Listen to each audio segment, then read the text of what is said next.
എടാ ഞാനിവിടെ ഡാഡിയുടെ ഷോപ്പ് വരെ വന്നിരിക്കട്ടോ. ഡാഡിയെ അക്കൗണ്ട്സിൽ കുറച്ചൊന്ന് ഹെൽപ്പ് ചെയ്യാൻ വന്നതാ.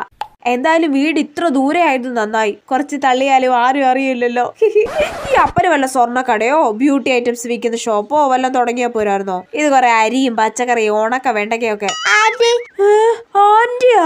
ആന്റി നിന്റെ 1/2 കിലോ പഞ്ചസാര വേണം. ഓ പഞ്ചസാര എടുത്ത് കൊടുക്കലൊക്കെ മെനക്കേടാ. കവർ എടുക്കണം, അതിലോട്ട് പഞ്ചസാര ഇടണം, അളവ് നോക്കണം, പൊതിഞ്ഞു കൊടുക്കണം. അയ്യോ ഓർക്കാൻ തന്നെ വയ്യ. പഞ്ചസാര ഇല്ല കൊച്ചെ, തീർന്ന്. എന്നാ ക്രീം ബിക്കറ്റ് വേണം. അതും തീർന്ന്. എന്നെ ആന്റിന്ന് വിളിച്ചതല്ലേ, നിനക്ക് ഒരു കുന്തം ഇവിടുന്ന് തരത്തില്ല. അല്ല പിന്നെ ക്രീം ബിക്കറ്റ് അവിടെ ഇരിക്കുന്നുണ്ടല്ലോ. ആ അതെ, ഷോയ്ക്ക് വെച്ചേക്കുന്നതാ, തിന്നാൻ പറ്റത്തില്ല. പ്ലാസ്റ്റിക്. ഓ പോയോ? 20 വയസ്സ് മാത്രമുള്ള വാവയായ എന്നെ ആന്റിന്ന് പോലും അഹങ്കാരി.